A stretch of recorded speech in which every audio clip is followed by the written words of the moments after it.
हर हर महादेव। उत्तर प्रदेश के मुख्यमंत्री श्रीमान योगी आदित्यनाथ जी,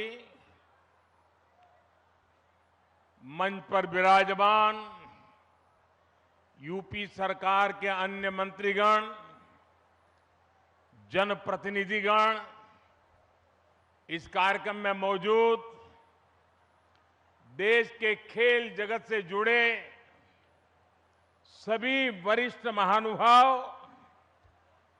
और मेरे प्यारे काशी के परिवारजनों, आज फिर से बनारस आवे का मौका मिलल हो। जौन आनंद बनारस में मिलला ओकर व्याख्या असंभव है। एक बार फिर बोलिए, ओम नमः पार्वती पतये हर हर महादेव। आज मैं एक ऐसे दिन काशी आया हूं जब चंद्रमा के शिव शक्ति पॉइंट तक पहुंचने का भारत का 1 महीना पूरा हो रहा है। शिव शक्ति यानी वो स्थान जहां बीते महीने की 23 तारीख को हमारा चंद्रयान लैंड हुआ था। एक शिव शक्ति का स्थान चंद्रमा पर है, दूसरा शिव शक्ति का स्थान ये मेरी काशी में है। आज शिव शक्ति के स्थान से शिव शक्ति के उस स्थान पर भारत की विजय की मैं फिर से बधाई देता हूं। मेरे परिवारजनों, जिस स्थान पर हम सब इकट्ठा हुए हैं वह एक पावन स्थल जैसा है। यह स्थान माता विंध्यवासिनी के धाम और काशी नगरी को जोड़ने वाले रास्ते का एक पड़ाव है। यहां से कुछ दूर पर भारतीय लोकतंत्र के प्रखर पुरुष और पूर्व केंद्रीय मंत्री राजनारायण जी का गांव मोतीकोट है। मैं इस धरती से आदरणीय राजनारायण जी और उनकी जन्मभूमि को सर झुका करके प्रणाम करता हूं। मेरे प्यारे परिवारजनों, काशी में आज एक इंटरनेशनल क्रिकेट स्टेडियम की आधारशिला रखी गई है। ये स्टेडियम न सिर्फ वाराणसी बल्कि पूर्वांचल के युवाओं के लिए एक वरदान जैसा होगा। ये स्टेडियम जब बनकर तैयार हो जाएगा तो इसमें एक साथ 30,000 से ज्यादा लोग बैठकर के मैच देख पाएंगे। और मैं जानता हूं, जब से इस स्टेडियम की तस्वीरें बाहर आई हैं, हर काशीवासी गदगद हो गया है। महादेव की नगरी में ये स्टेडियम, उसकी डिजाइन स्वयं महादेव को ही समर्पित है। इसमें क्रिकेट के एक से बढ़कर एक मैच हो गए। इसमें आसपास के युवा खिलाड़ियों को अंतर्राष्ट्रीय स्तर के स्टेडियम में ट्रेनिंग का मौका मिलेगा और इसका बहुत बड़ा लाभ मेरी काशी को होगा। मेरे परिवारजनों, आज क्रिकेट के जरिए दुनिया भारत से जुड़ रही है। दुनिया के नए नए देश क्रिकेट खेलने के लिए आगे आ रहे हैं। जाहिर है, आने वाले दिनों में क्रिकेट मैचों की संख्या भी बढ़ने जा रही है और जब क्रिकेट मैच बढ़ेंगे तो नए नए स्टेडियम भी जरूरत पड़ने वाली है। बनारस का ये इंटरनेशनल क्रिकेट स्टेडियम इस डिमांड को पूरा करेगा। पूरे पूर्वांचल का चमकता हुआ ये सितारा बनने वाला है। यूपी का ये पहला स्टेडियम होगा जिसके निर्माण में बीसीसीआई का भी बहुत सहयोग होगा। मैं बीसीसीआई के पदाधिकारियों का, काशी का एमपी होने के नाते, यहां का सांसद होने के नाते मैं आप सबका हृदय से आभार व्यक्त करता हूं। मेरे परिवारजनों, जब खेल का इंफ्रास्ट्रक्चर बनता है, इतना बड़ा स्टेडियम बनता है, तो सिर्फ खेल ही नहीं, स्थानीय अर्थव्यवस्था पर भी उसका सकारात्मक असर होता है। जब स्पोर्ट्स के ऐसे बड़े सेंटर बनेंगे तो उसमें बड़े स्पोर्ट्स आयोजन होंगे। जब बड़े आयोजन होंगे तो बड़ी तादाद में दर्शक और खिलाड़ी आएंगे। इससे होटल वालों को फायदा होता है, छोटी बड़ी खाने पीने की दुकान को फायदा होता है, रिक्शा, ऑटो टैक्सी, इनको भी फायदा होता है। हमारे नाव चलाने वालों को तो दो दो हाथ में लड्डू हो जाता है। इतने बड़े स्टेडियम की वजह से स्पोर्ट्स कोचिंग के नए सेंटर खुलते हैं। स्पोर्ट्स मैनेजमेंट सिखाने के लिए नए अवसर बनते हैं। हमारे बनारस के युवा नए खेल स्टार्टअप के बारे में सोच सकते हैं। फिजियोथेरेपी समेत स्पोर्ट्स से जुड़ी बहुत सी पढ़ाई और कोर्सेज शुरू होंगे और एक बहुत बड़ी स्पोर्ट्स इंडस्ट्री भी वाराणसी में आएगी। मेरे प्यारे परिवारजनों, एक समय था जब माता पिता बच्चों को इस बात के लिए डांटते थे कि हमेशा खेलते ही रहोगे क्या, कुछ पढ़ाई वढ़ाई करोगे कि नहीं, यही हुड़दंग करते रहोगे क्या, यही सुनना पड़ता था। अब समाज की सोच बदली है। बच्चे तो पहले से ही सीरियस थे ही, अब माता पिता भी स्पोर्ट्स को लेकर के गंभीर हुए हैं। अब देश का मिजाज ऐसा बना है कि जो खेलेगा वही खिलेगा। साथियों, पिछले एक दो महीने पहले मैं मध्य प्रदेश का एक आदिवासी इलाका शहडोल के आदिवासी गांव में गया था। वहां मुझे कुछ नौजवानों से मिलने का अवसर मिला और मैं सचमुच में वहां का दृश्य और उनकी बातें सुनकर के इतना प्रभावित हुआ। उन युवकों ने मुझे कहा कि ये तो हमारा मिनी ब्राजील है। मैंने कहा भाई, तुम मिनी ब्राजील कैसे बन गए हो?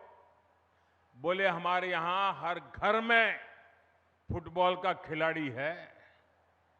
और कुछ लोगों ने मुझे कहा कि मेरे परिवार में 3-3 पीढ़ी नेशनल फुटबॉल प्लेयर रही है। एक प्लेयर रिटायर्ड होने के बाद उसने वहां अपना जान लगा दी और आज हर पीढ़ी का व्यक्ति आपको वहां फुटबॉल खेलता नजर आएगा। और वो कहते हैं कि हमारा जब एनुअल फंक्शन होता है तो कोई घर में आपको नहीं मिलेगा, इस पूरे इलाके के सैकड़ों गांव और लाखों की तादाद में लोग 2-2, 4-4 दिन मैदान में डटे रहते हैं।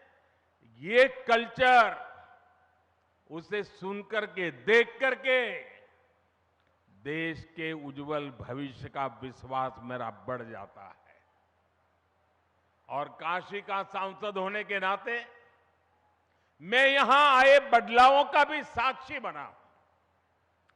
सांसद खेल प्रतियोगिता के दौरान जो उत्साह यहां रहता है उसकी जानकारी मुझे लगातार पहुंचती रहती है। काशी के युवा स्पोर्ट्स की दुनिया में अपना नाम कमाए, मेरी यही कामना है। इसलिए हमारा प्रयास वाराणसी के युवाओं को उच्च स्तरीय खेल सुविधाएं देने का है। इसी सोच के साथ इस नए स्टेडियम के साथ ही सीगरा स्टेडियम पर भी करीब 400 करोड़ रुपए खर्च किए जा रहे हैं। सीगरा स्टेडियम में 50 से अधिक खेलों के लिए जरूरी सुविधाएं विकसित की जा रही है। और इसकी एक और खास बात है, ये देश का पहला बहुस्तरीय स्पोर्ट्स कॉम्प्लेक्स होगा जो दिव्यांगजनों को ध्यान में रखकर बनाया जा रहा है। इसे भी बहुत जल्द ही काशी वासियों को समर्पित किया जाएगा। बड़ालालपुर, उसमें बना सिंथेटिक ट्रैक हो, सिंथेटिक बास्केटबॉल कोर्ट हो, अलग अलग अखाड़ों को प्रोत्साहन देना हो, हम नया निर्माण तो कर ही रहे हैं पर शहर की पुरानी व्यवस्थाओं को भी सुधार रहे हैं। मेरे परिवारजनों, खेलों में आज भारत को जो सफलता मिल रही है वो देश की सोच में आए बदलाव का परिणाम है। हमने स्पोर्ट्स को युवाओं की फिटनेस और युवाओं के रोजगार और उनकी कैरियर से जोड़ा है। 9 वर्ष पहले की तुलना में इस वर्ष केंद्रीय खेल बजट 3 गुना बढ़ाया गया है। खेलो इंडिया प्रोग्राम के बजट में तो पिछले वर्ष की तुलना में लगभग 70% वृद्धि की गई है। सरकार आज स्कूल से लेकर ओलंपिक पोडियम तक हमारे खिलाड़ियों के साथ टीम मेंबर बनकर साथ चलती है। खेलो इंडिया के तहत देश भर में स्कूल से यूनिवर्सिटी तक की खेल प्रतियोगिताएं हुई है। इनमें बड़ी संख्या में हमारी बेटियों ने भी हिस्सा लिया है। सरकार कदम कदम पर खिलाड़ियों की हर संभव मदद कर रही है। ओलंपिक पोडियम स्कीम भी ऐसा ही एक प्रयास है।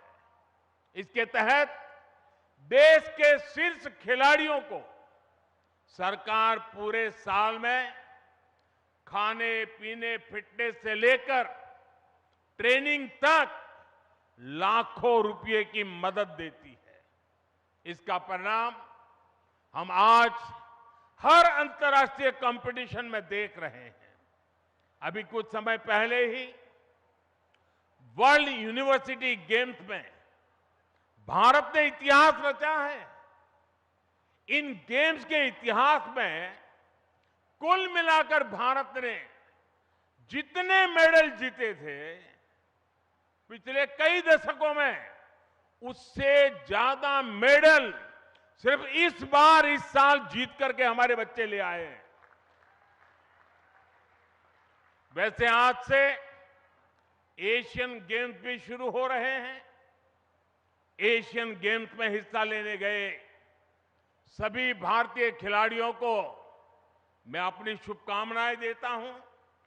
साथियों, भारत के गांव-गांव में, कोने-कोने में खेल प्रतिभाएं मौजूद है, खेलों के महारथी मौजूद है। जरूरी है इन्हें तलाशना और इन्हें तराशना। आज छोटे से छोटे गांवों से निकले युवा पूरे देश की शान बने हुए हैं। ये उदाहरण बताते हैं कि हमारे छोटे शहरों के खिलाड़ियों में कितना टैलेंट है, कितनी प्रतिभा है। हमें इस टैलेंट को ज्यादा से ज्यादा अवसर देने हैं। इसलिए खेलो इंडिया अभियान से आज बहुत कम उम्र में ही देश के कोने-कोने में टैलेंट की पहचान की जा रही है। खिलाड़ियों की पहचान करके उन्हें इंटरनेशनल लेवल का एथलीट बनाने के लिए सरकार हर कदम उठा रही है। आज इस कार्यक्रम में बहुत से दिग्गज खिलाड़ी हमारे बीच विशेष तौर पर पधारे हैं। स्पोर्ट्स की दुनिया में उन्होंने देश का नाम रोशन किया है। काशी से ये स्नेह दिखाने के लिए मैं उन सबका विशेष रूप से आभार व्यक्त करता हूं। मेरे परिवारजनों, आज खिलाड़ियों को आगे बढ़ाने के लिए अच्छे कोच और अच्छे कोचिंग का होना उतना ही जरूरी है। यहां जो दिग्गज खिलाड़ी मौजूद है वो इसकी अहमियत जताते हैं और इसको जानते हैं। इसलिए आज सरकार खिलाड़ियों के लिए अच्छी कोचिंग की व्यवस्था भी कर रही है। जो खिलाड़ी बड़ी प्रतियोगिताओं में खेल कर आते हैं, जिन्हें राष्ट्रीय अंतर्राष्ट्रीय अनुभव है, उन्हें बतौर कोच काम करने के लिए प्रोत्साहित किया जा रहा है। देश में बीते कुछ वर्षों में युवाओं को अलग अलग खेलों से जोड़ा गया है। साथियों, सरकार गांव-गांव में जो आधुनिक खेल के इंफ्रास्ट्रक्चर का निर्माण कर रही है, उससे गांव के छोटे कस्बों के खिलाड़ियों को भी नए मौके मिलेंगे। पहले बेहतर स्टेडियम सिर्फ दिल्ली, मुंबई, कोलकाता, चेन्नई ऐसे बड़े शहरों में ही उपलब्ध थे। अब देश के हर कोने में, देश के दूर सुदूर इलाकों में भी खिलाड़ियों को ये सुविधाएं देने की कोशिश हो रही है। मुझे खुशी है कि खेलो इंडिया प्रोग्राम के तहत जो स्पोर्ट्स इंफ्रास्ट्रक्चर बनाया जा रहा है, उसका बहुत अधिक लाभ हमारी बेटियों को हो रहा है। अब बेटियों को खेलने के लिए, ट्रेनिंग के लिए घर से ज्यादा दूर जाने की मजबूरी कम हो रही है। साथियों, नई नेशनल एजुकेशन पॉलिसी में खेल को उसी कैटेगरी में रखा गया है जैसे साइंस, कॉमर्स या दूसरी पढ़ाई हो। पहले खेल को सिर्फ एक एक्स्ट्रा एक्टिविटी माना जाता था, लेकिन अब ऐसा नहीं है। अब स्पोर्ट्स को स्कूलों में बाकायदा एक विषय की तरह पढ़ाए जाना तय हुआ है। ये हमारी सरकार है जिसने देश की पहली नेशनल स्पोर्ट्स यूनिवर्सिटी मणिपुर में स्थापित की है। यूपी में भी स्पोर्ट्स फैसिलिटी पर हजारों करोड़ रुपए खर्च किए जा रहे हैं। गोरखपुर के स्पोर्ट्स कॉलेज के विस्तार से लेकर मेरठ में मेजर ध्यानचंद खेल यूनिवर्सिटी बनाने तक हमारे खिलाड़ियों के लिए नए स्पोर्ट्स सेंटर बनाए जा रहे हैं। साथियों, देश के विकास के लिए खेल सुविधाओं का विस्तार बहुत आवश्यक है। ये न सिर्फ खेलों के लिए बल्कि देश की साख के लिहाज से भी महत्वपूर्ण है। हम में से कई लोग दुनिया के कई शहरों को सिर्फ इसलिए जानते हैं क्योंकि वहां पर बड़े अंतर्राष्ट्रीय खेलों का आयोजन हुआ। हमें भारत में भी ऐसे सेंटर बनाने होंगे जहां ऐसे अंतर्राष्ट्रीय खेल आयोजन किए जा सके। यह स्टेडियम जिसकी आधारशिला आज रखी गई है, खेलों के प्रति हमारे इसी संकल्प का साक्षी बनेगा। ये स्टेडियम बस ईंट और कंक्रीट से बना हुआ एक मैदान नहीं होगा, बल्कि ये भविष्य के भारत का एक भव्य प्रतीक बनेगा। मैं खुद को भाग्यशाली मानता हूं कि हर विकास कार्य के लिए मेरी काशी अपना आशीर्वाद लिए मेरे साथ खड़ी रहती है। आप लोगों के बिना काशी में कोई भी कार्य सिद्ध नहीं हो सकता है। आपके आशीर्वाद से हम काशी के कायाकल्प के लिए इसी तरह विकास के नए अध्याय लिखते रहेंगे। एक बार फिर काशी के लोगों को, पूरे पूर्वांचल को क्रिकेट स्टेडियम के शिलान्यास की मैं बहुत बहुत बधाई देता हूं। हर हर महादेव। धन्यवाद।